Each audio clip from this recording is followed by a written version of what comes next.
Il arrive que de grands avions de chasse naissent non pas à la suite d'une directive gouvernementale, mais grâce à la seule foi d'un homme convaincu de l'importance d'une idée révolutionnaire.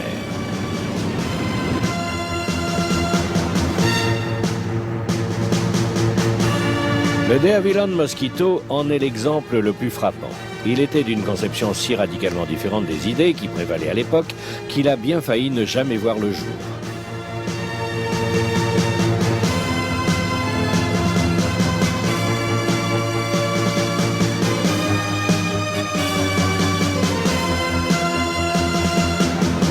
Le spectre de la guerre se faisait chaque jour plus menaçant. Les concepteurs de la compagnie De Havilland comprirent très vite que les industries métallurgiques seraient bientôt débordées de travail. Par contre, les matériaux et le personnel des industries du bois ne seraient sans doute pas excessivement sollicités. Afin de ne pas gâcher ses ressources, pourquoi ne pas construire un avion en bois ?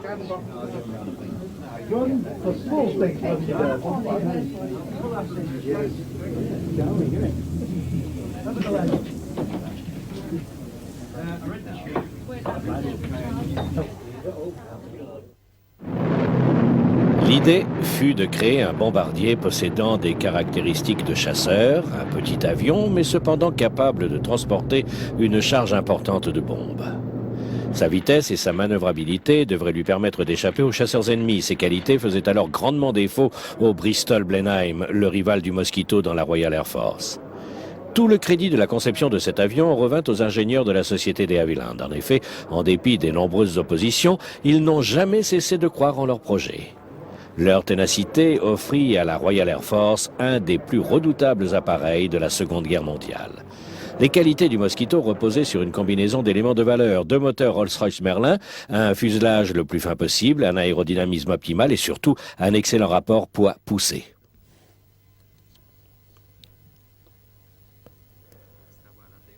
Le résultat ? Un avion qui surpassa tous les autres appareils de l'époque.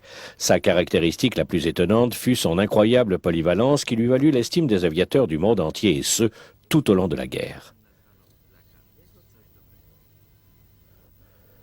Seul le Tornado, des dizaines d'années plus tard, parvint à rivaliser avec cette réputation. Le Mosquito fut un véritable fléau pour ses ennemis. Que ce soit en bombardant les infrastructures nazies au cœur même de l'Allemagne, ou bien en attaquant les bâtiments de la Gestapo en Razmot, ou encore en obligeant les Berlinois à chercher refuge dans leurs abris antiaériens, le Mosquito ne cessa de faire parler de lui. D'un point de vue esthétique, le Mosquito fut un des plus beaux appareils de combat jamais créés. Et comme la plupart des beaux avions, il possédait de fascinantes caractéristiques techniques.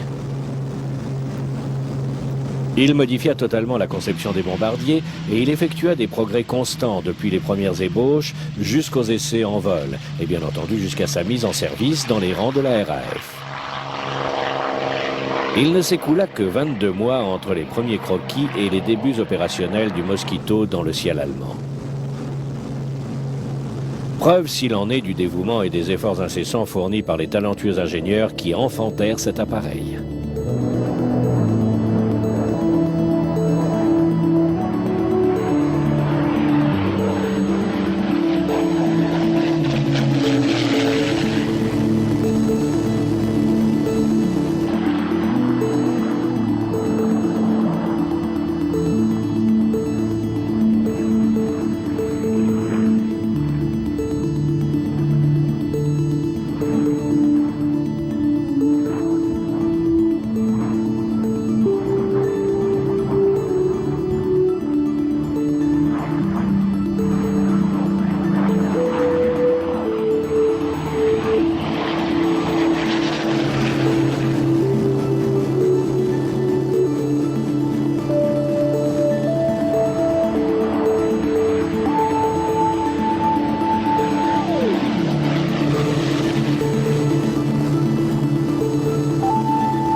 Le Mosquito était un monoplan à aile cantilever haute. L'aile était en une pièce avec un bord d'attaque légèrement en flèche et un bord de fuite très profilé. La partie centrale de l'aile accueillait les moteurs et les radiateurs.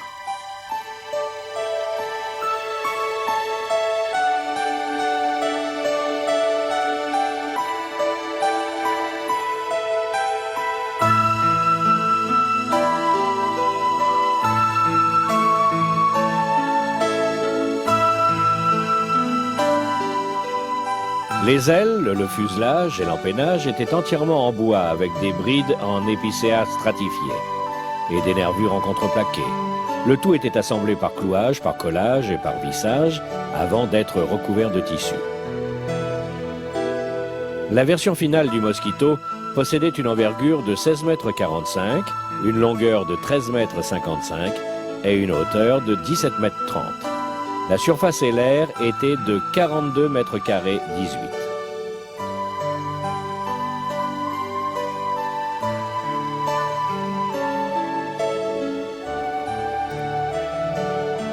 Le train d'atterrissage, totalement rétractable, ainsi que les aérofreins étaient à commande hydraulique.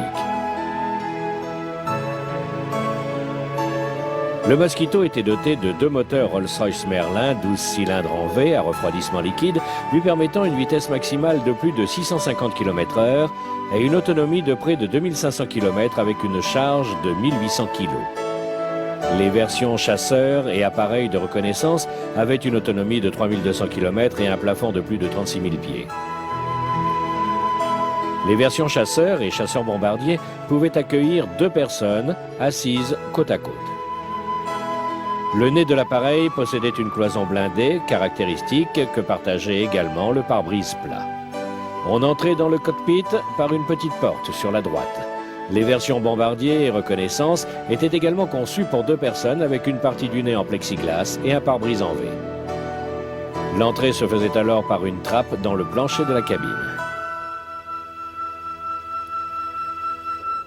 La société de Havilland commença à envisager le développement d'un bombardier léger et rapide durant l'été 1938. Depuis le début des années 20, de Havilland s'était spécialisé dans la construction d'avions civils.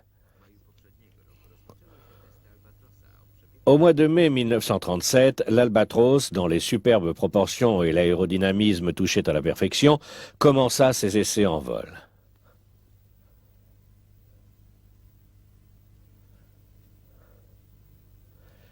Cet appareil avait une capacité de transport importante tant en passagers qu'en fret, à une vitesse relativement élevée et avec une consommation en carburant très réduite.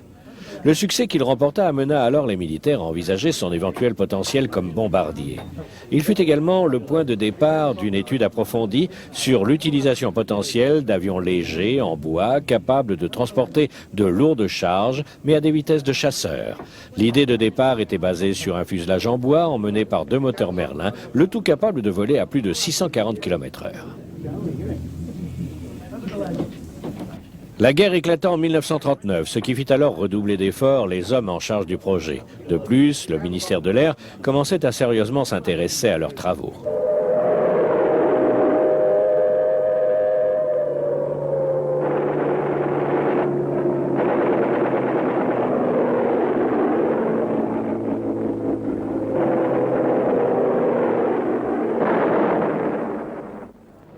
Après de grandes discussions, on accepta les idées des ingénieurs qui désiraient un appareil complètement dénué d'armement défensif et pouvant accueillir 2 personnes. On s'accorda également sur une autonomie de 2400 km et une charge minimale de bombe fixée à 225 kg. On donna champ libre aux équipes de conception, la seule condition étant que la vitesse du nouvel appareil devait être impérativement au moins celle d'un avion de chasse. On ne peut que louer l'intelligence des ingénieurs de Havilland. Dès le départ, leur avion fut prévu pour accueillir des mitrailleuses ou des appareils photo. Il pouvait ainsi parer à toute éventualité et être utilisé aussi efficacement en tant que bombardier, chasseur ou appareil de reconnaissance photographique. Le 1er mars 1940, le ministère de l'Air passa une commande de 50 de ces appareils à de Havilland. Ce chiffre était relativement peu important car le Mosquito n'inspirait encore qu'un intérêt assez tiède. On pensait alors qu'un autre appareil du même type serait bientôt développé. La production du Mosquito à grande échelle ne pouvait donc être perçue que comme une politique à court terme. D'ailleurs, le programme Mosquito resta en suspens pendant les mois qui suivirent la première commande.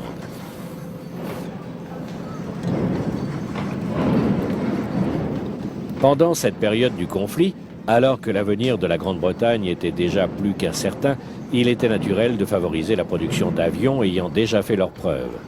Pour beaucoup, le Mosquito n'était rien de plus qu'une chimère et ne faisait absolument pas partie des priorités.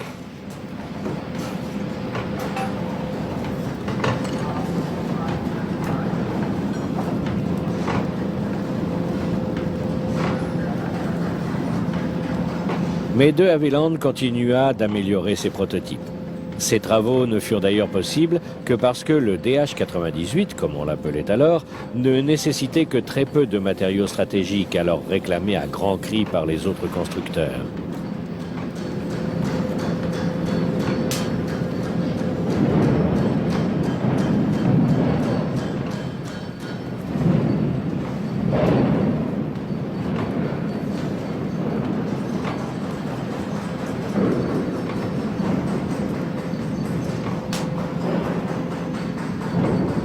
Trois des 50 appareils commandés furent utilisés comme prototypes d'essai. Contre toute attente, les 47 avions restants furent assemblés dans la foulée.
Le 3 octobre 1940, 4 bombes lâchées par un Junker 88 endommagèrent l'usine de Havilland d'Hatfield.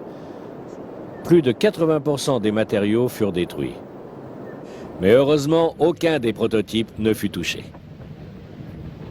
Le nom Mosquito, moustique en français, fut adopté pour l'appareil. Le 25 novembre 1940, moins de 11 mois après les premières ébauches, eut lieu le vol inaugural du Mosquito sur l'aérodrome d'Hatfield. Le capitaine Geoffrey de Havilland Jr. était alors aux commandes. Les performances de l'appareil répondaient à toutes les attentes et les essais suivants démontrèrent les fascinantes capacités et l'agilité du Mosquito. Son potentiel ne laissait plus beaucoup de doutes.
Le ministère de l'Air, témoin des essais en vol, se trouva alors très intéressé par la version chasseur.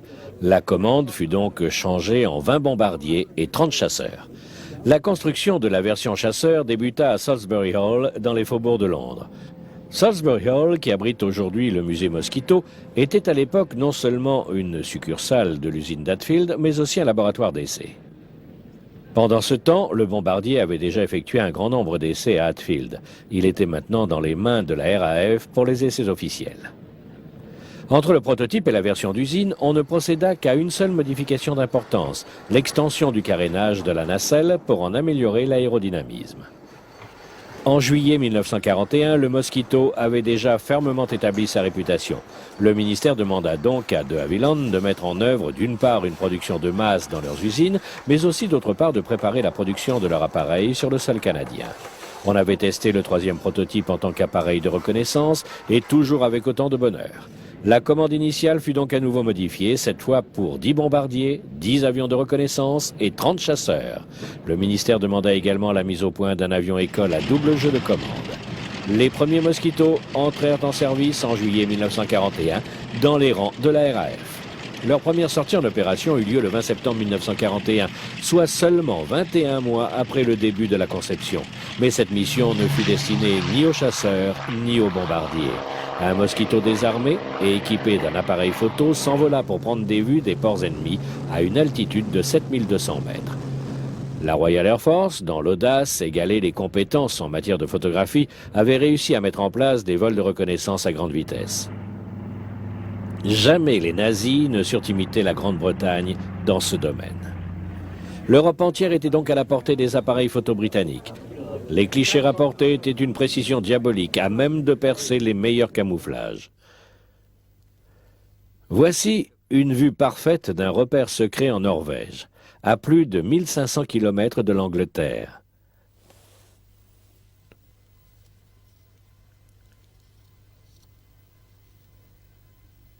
Là, une usine Messerschmitt.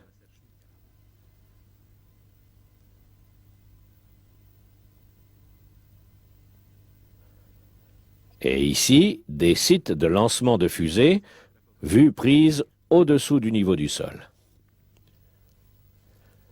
On pouvait aussi prendre des photos de nuit grâce à des flashs d'une puissance supérieure à 700 millions de candelas. C'est ainsi qu'en 1944 et 1945, on a pu surveiller tout au long de leur retraite les mouvements de nuit des armées allemandes. Les Britanniques espionnaient également les Japonais en Birmanie, à Java, ainsi qu'au Siam, et ce grâce à des vols de près de 3500 km tant au départ de l'Inde que d'Australie. Des experts météo faisaient des prévisions pour les bombardements lourds, anglais et américains. Ils ne rendaient leur rapport final pour la nuit qu'après avoir reçu les observations ramenées par un seul Mosquito en reconnaissance.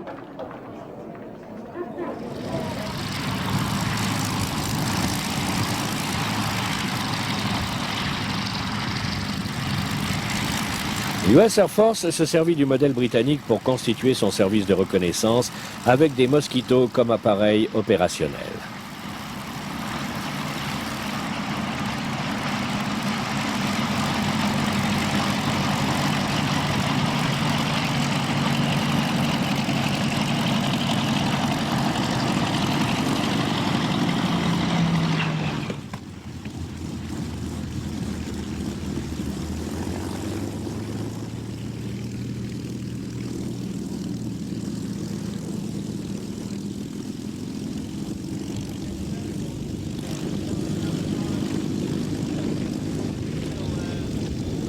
Les bases aériennes britanniques, situées en Suède, assuraient une liaison continue avec l'Angleterre. Leur problème était qu'il fallait pour cela survoler des bases de chasseurs ennemis. La solution, mise en œuvre dès le début de l'année 1943, fut de faire voler des Mosquitos désarmés aux allures d'avions de ligne et pilotés par des aviateurs civils. Ils transportaient du fret, du courrier, voire même des passagers.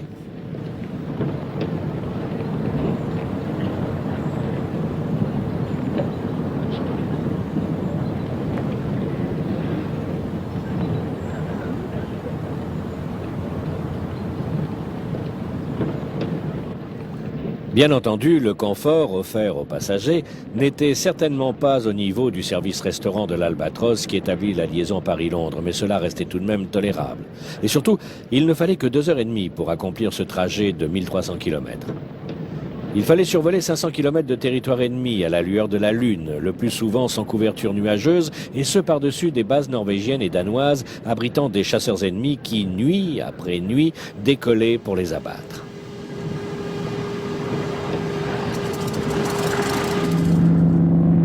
Le décollage avait généralement lieu au crépuscule. La sécurité du vol reposait essentiellement sur la vitesse du Mosquito.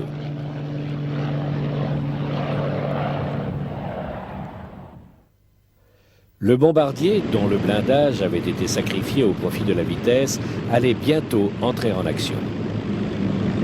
Sa carrière débuta à l'aube du 30 mai 42, lors d'une opération au cours de laquelle 4 Mosquitos bombardèrent Cologne, quelques heures après un premier raid massif de 1000 autres bombardiers.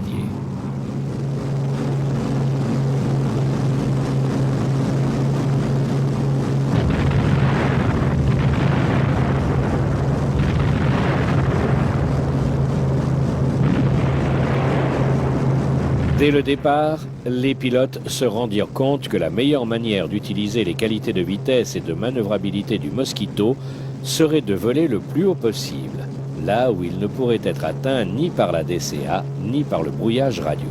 Cette technique s'améliora de jour en jour. Well, now that's the position of the lamp and radio works at Dorminster. During the run-up to the target, I'm going to try and aim for the left-hand side of the biggest building. And I want everyone to pack in as tight as they can there, and we'll all get across the target together. You look out for your formation flying there, Smithy. Now, I can't overemphasize the importance of these works to the Germans. So I want everyone to put forward their best effort to put the bombs right in the front doorstep. Right, Tommy.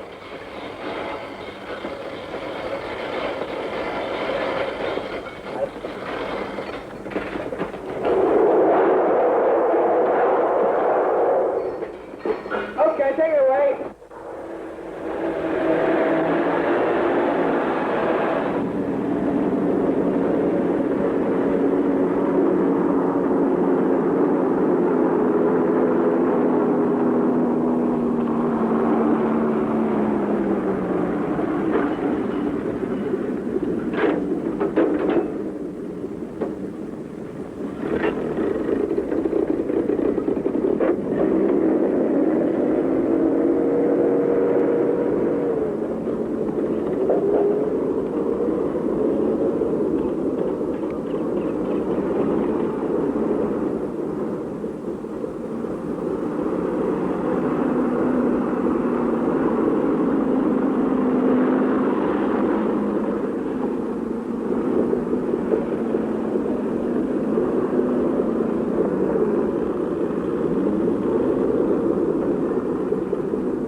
Now, chaps, remember what I told you in the briefing room? It's very hot today, so get off as soon as you can and catch me up.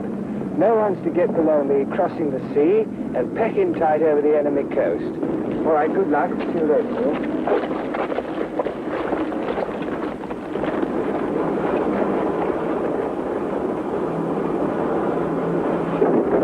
Good luck, sir.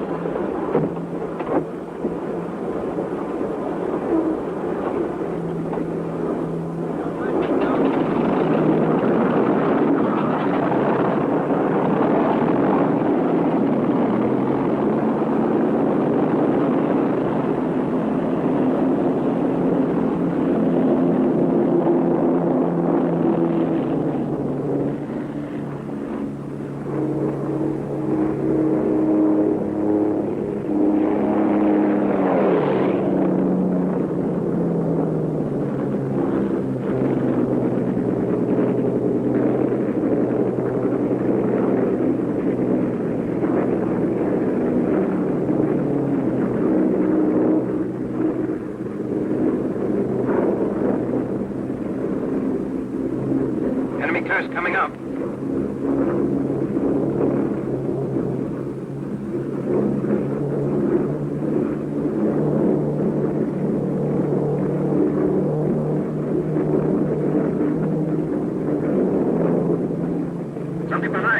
Circle 190, about 1,000 yards away. I've got him. Take out.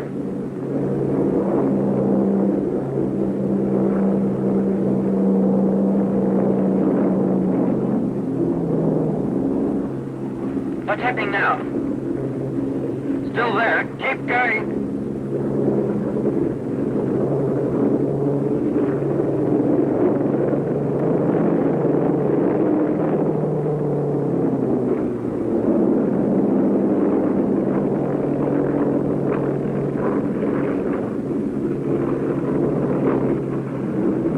Okie dokie. They've given up. Miles away now. Gosh, we could have pinned his ears back if we'd had some guns.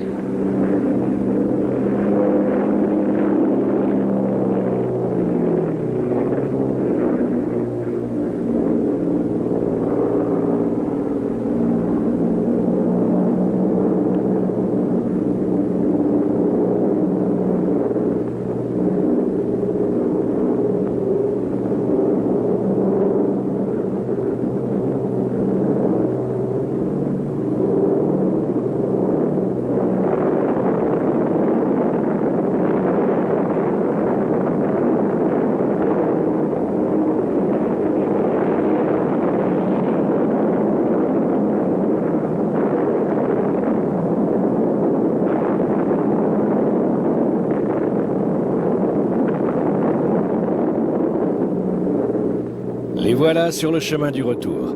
Ils ont bombardé la cible, toute la cible, et rien que la cible.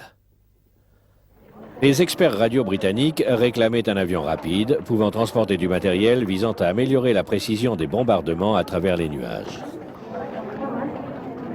Le Mosquito fut alors le choix d'évidence pour ces missions. Il pouvait voler loin, vite et haut. L'éclaireur devait atteindre sa cible à plus de 900 km de sa base en évitant les tirs de la flak avant de larguer ses repères lumineux de bombardement.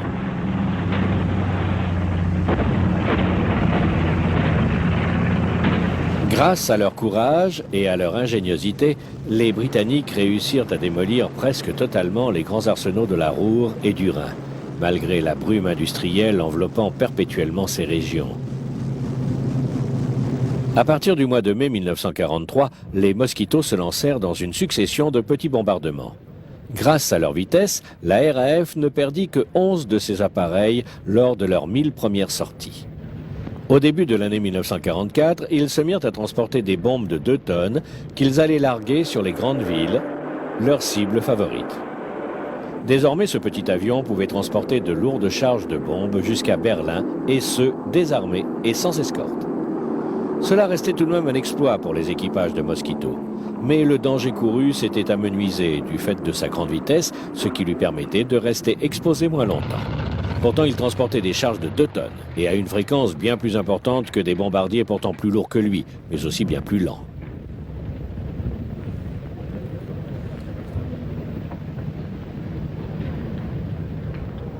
Soir après soir, les équipages du Mosquito étaient briefés sur leur mission à venir. Cependant, il arrivait 3 ou 4 fois par mois que le temps soit par trop mauvais pour décoller. Leurs moteurs, conçus pour les hautes altitudes, et leurs cabines pressurisées leur permettaient de larguer des bombes à plus de 9500 mètres au-dessus de leur cible.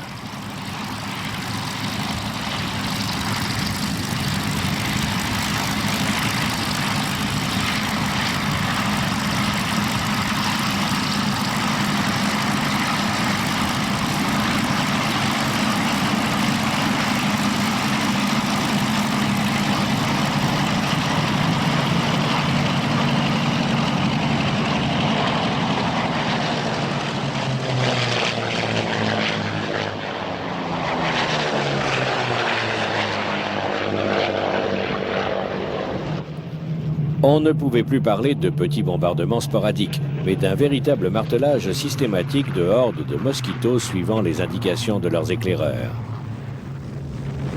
Au printemps 1945, ils avaient déjà largué 15 000 tonnes de bombes, la plupart sur Berlin, ville qui fut un moment harcelée 36 nuits d'affilée.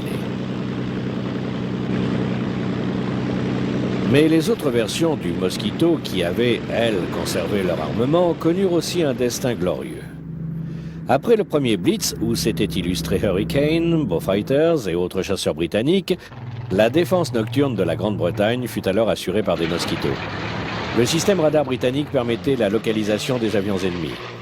Les Mosquitos armés durent alors entrer en action en 1943, lorsque les nazis envoyèrent leurs chasseurs monomoteurs les plus rapides sur l'Angleterre, avec une faible charge de bombes imitant ainsi les techniques propres aux Mosquitos. Mais la victoire revint aux Mosquitos qui purent facilement intercepter ces envahisseurs éclairs.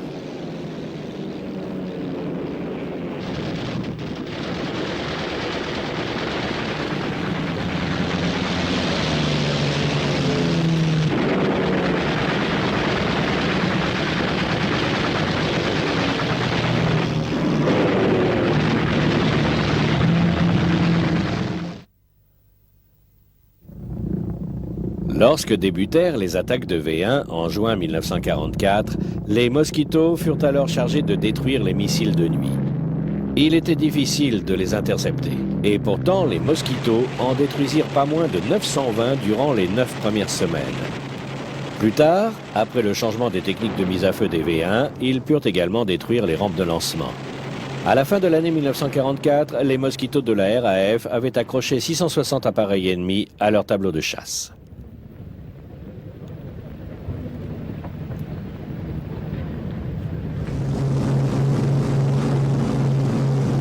Depuis l'hiver 1942, les Mosquitos effectuaient des patrouilles maritimes. Ils traquaient les sous-marins et détruisaient les chasseurs ennemis à longue portée. La mission de ces chasseurs ennemis était d'abattre les bombardiers britanniques envoyés pour couler les sous-marins qui, eux, cherchaient à torpiller les bateaux anglais.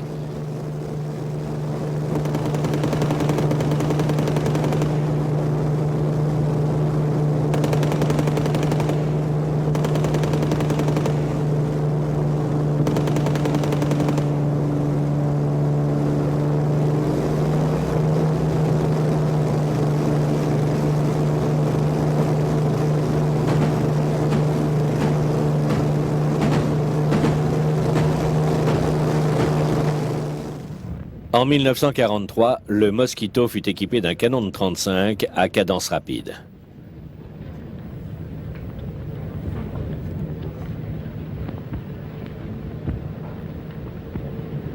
D'un poids approchant la tonne, cette arme, normalement de campagne, possédait une puissance dévastatrice.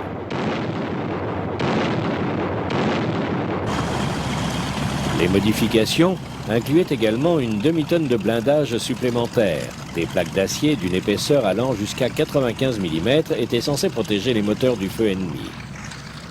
Pendant ce temps, on était en train de développer le missile, une arme destructrice destinée à rendre le canon obsolète. Le Mosquito pouvait accueillir 8 missiles de 60 livres, soit l'équivalent d'une bordée de croiseurs.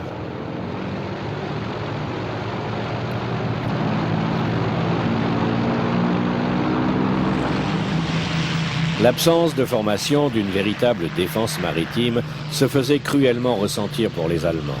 Les versions chasseurs, avec canon de 35 et lance-missiles du Mosquito, étaient parfaitement complémentaires et leur force de frappe allait causer beaucoup de dégâts dans les ports ennemis.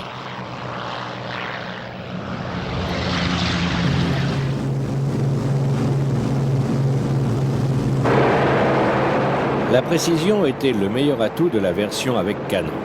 Sa cadence était de 25 obus toutes les 20 secondes. Il fut très efficace contre les sous-marins et les petits bâtiments. La manœuvrabilité du Mosquito était telle qu'elle lui permettait de pourchasser les vaisseaux jusque dans les ports ennemis, là où le danger redoublait pour eux. Les missiles étaient d'une efficacité redoutable contre les gros navires.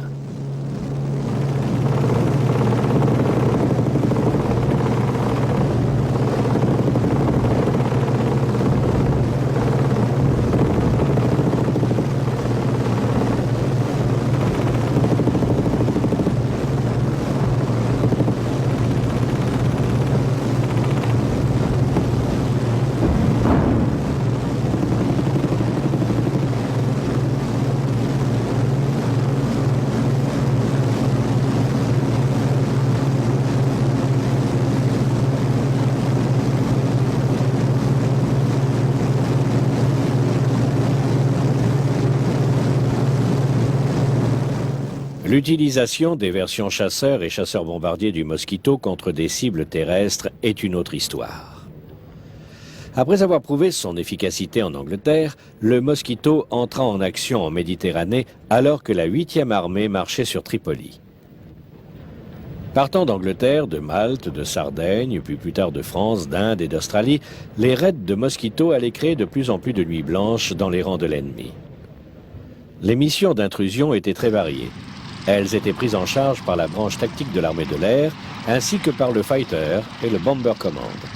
Le Bomber Command utilisa les Mosquitos de différentes manières pour épauler ses grands raids de bombardement. Il pouvait former une escorte de chasseurs pour les Lancaster et les Halifax, ou bien encore former l'avant-garde d'une flotte pour semer la panique parmi les défenseurs.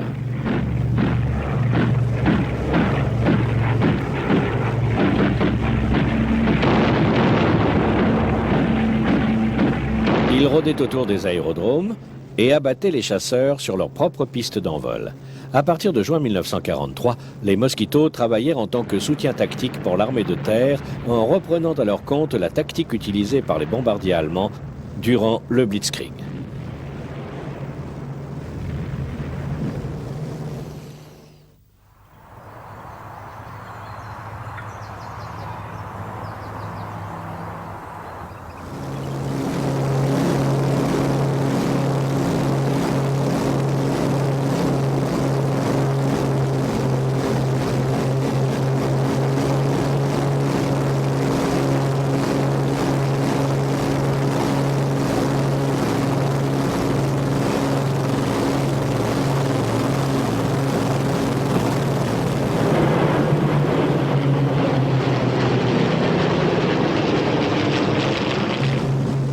Mais il ne s'en sortait pas toujours sans dommage.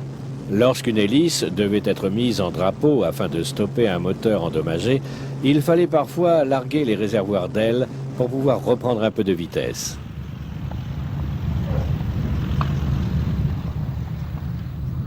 Beaucoup de Mosquitos ont dû atterrir sur le ventre à cause des dommages subis par leur train d'atterrissage, et ce dans un impressionnant nuage de poussière et de gaz provenant des extincteurs automatiques.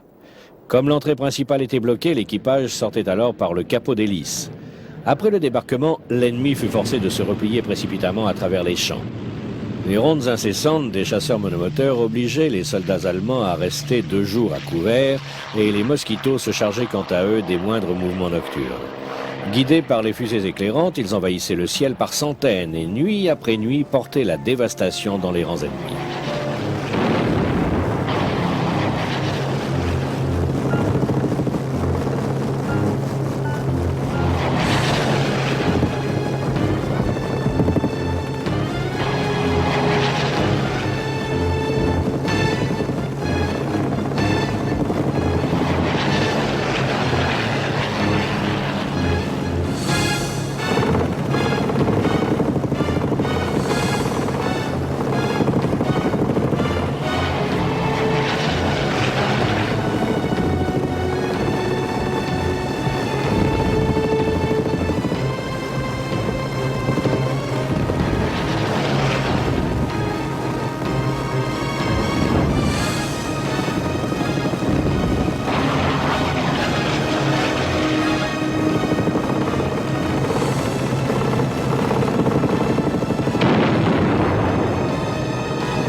Le programme Mosquito reçut des modifications tout au long de la guerre et au total, 27 versions différentes de l'appareil furent conçues. Tout en continuant à assurer ses fonctions classiques, il devint rapidement un laboratoire d'essai de nouvelles techniques pour chasseurs, bombardiers ou avions de reconnaissance. Au cours de leur carrière, les Mosquitos, basés en Grande-Bretagne, larguèrent la bagatelle de 27 000 tonnes de bombes. Leur taux de perte par milliers de sorties fut le plus faible de tous les bombardiers de la RAF. Les vagues d'attaque sur les sites de lancement des V1 en 1944 sont un parfait exemple de l'efficacité de ces appareils. un site V1 a été détruit par les Mosquitos avec seulement 40 tonnes de bombes larguées, alors qu'il ne fallait pas moins de 200 tonnes de bombes à un bombardier lourd pour arriver à un résultat similaire.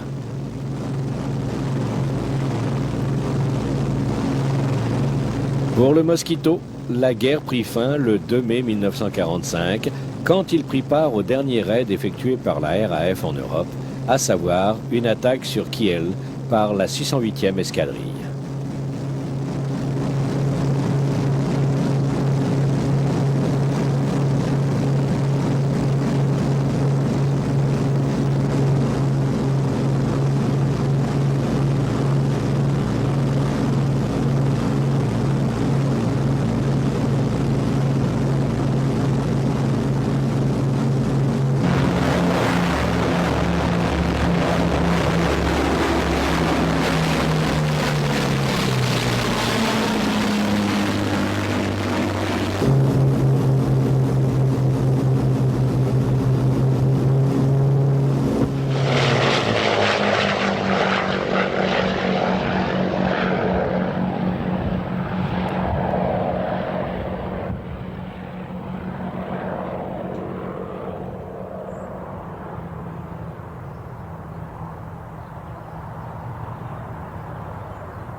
Le Mosquito fut unique de par sa construction totalement en bois.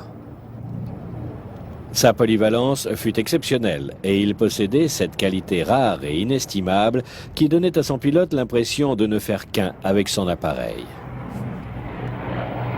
Sa réputation en termes de fiabilité et de sécurité faisait de lui le bombardier préféré des équipages de la RAF. Il enflamma l'imagination populaire dès ses premières sorties dans le ciel européen. Ses exploits hors du commun suscitèrent l'admiration générale à un degré jamais atteint par un autre avion de combat.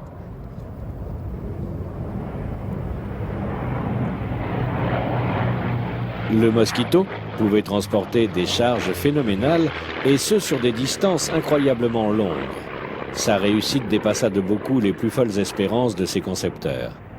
En un mot, le Mosquito fut un appareil remarquable sur tous les plans.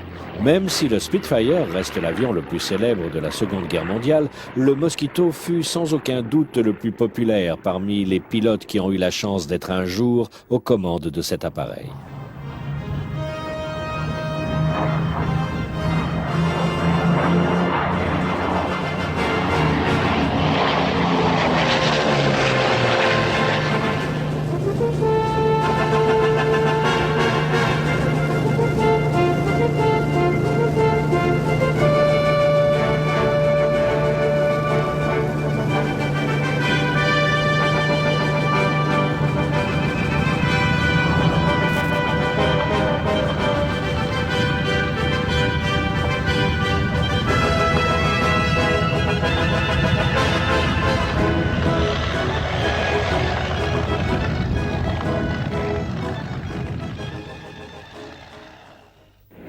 D'ailleurs, à la fin de la guerre, les versions bombardiers, chasseurs de nuit et appareils de reconnaissance photographique restèrent en service. Grâce à l'addition des chaînes de production australiennes et canadiennes, beaucoup de Mosquitos purent être livrés aux pays alliés, soit comme avions de combat pendant le conflit, soit pour reconstruire les forces aériennes après la guerre, avant l'avènement du jet moderne. La Russie reçut un lot de Mosquito B4 en 1944. Le 10 décembre 1946, l'Angleterre livra 80 Mosquitos à la Nouvelle-Zélande. On peut également citer comme pays ayant bénéficié de livraisons de Mosquitos la Turquie, la Suède, la Belgique, la Tchécoslovaquie et la Chine. En 1947, une nouvelle version du B-Mark 35 entra en service dans la 14e escadrille, puis dans la 98e, toutes deux basées en Allemagne. Ainsi que dans la 109e et 139e escadrille, basées, elles, en Angleterre. 1948 vit le retour des Mosquitos en service actif, cette fois en Malaisie, lors de l'attaque des terroristes communistes. L'Angleterre et le Commonwealth décidèrent d'envoyer un grand contingent pour cette campagne. Le Mosquito fut alors utilisé comme bombardier tactique. Il démontra une nouvelle fois son efficacité en frappant avec une précision mortelle les camps ennemis camouflés dans les profondeurs de la jungle. Le Vampire, également conçu par de Havilland, lui succéda dans cette tâche. Le Vampire fut le premier chasseur à réaction. Il pouvait dépasser les 800 km/h et symboliser ainsi le nouvel âge de l'aviation d'après-guerre.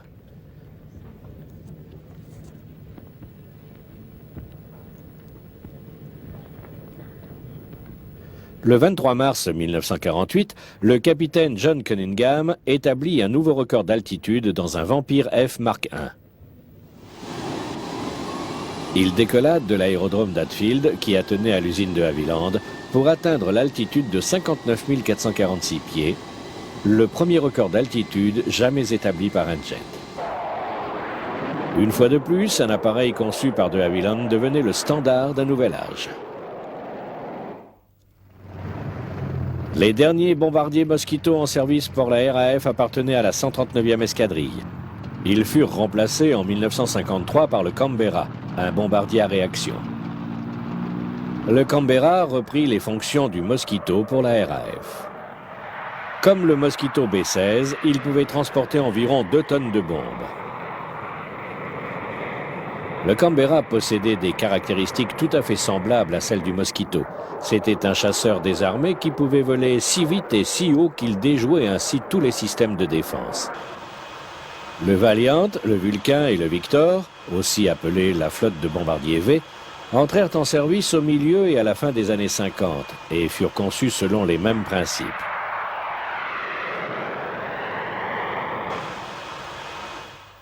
C'est sa structure en bois qui faisait la spécificité du Mosquito. Il était d'une adaptabilité remarquable, ce qui lui permettait d'endosser une multitude de rôles, sans que cela n'affecte le moins du monde l'excellence de ses performances.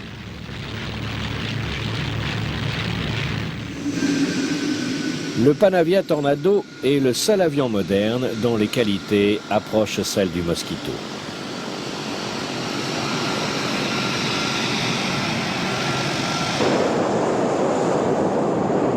C'est un avion de combat multirôle, probablement l'un des meilleurs avions d'attaque au sol au monde, et ce, quelles que soient les conditions météorologiques. Le Tornado est le produit d'un partenariat tripartite incluant la Grande-Bretagne, l'Allemagne et l'Italie. Cet appareil fut conçu respectivement par Bach, Messerschmitt Vauquelin et Air Italia.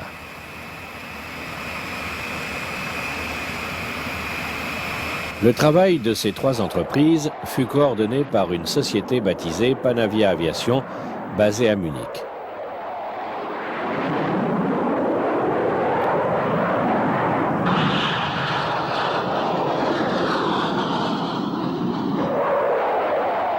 Les Tornados sont entrés en action pour la première fois en 1991 au Koweït et en Irak pendant l'opération Tempête du désert.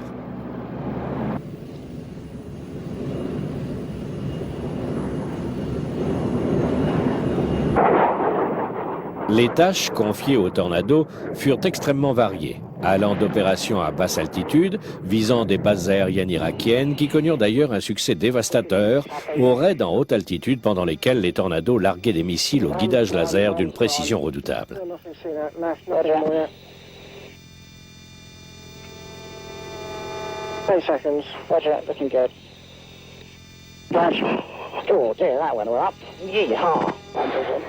Nice destroyed house, top totally collapsed there. Les Panavia Tornado sont toujours en fonction en ce début de nouveau millénaire. Leur incroyable polyvalence et leur performance hors du commun en font sans aucun doute les dignes héritiers du de Havilland Mosquito.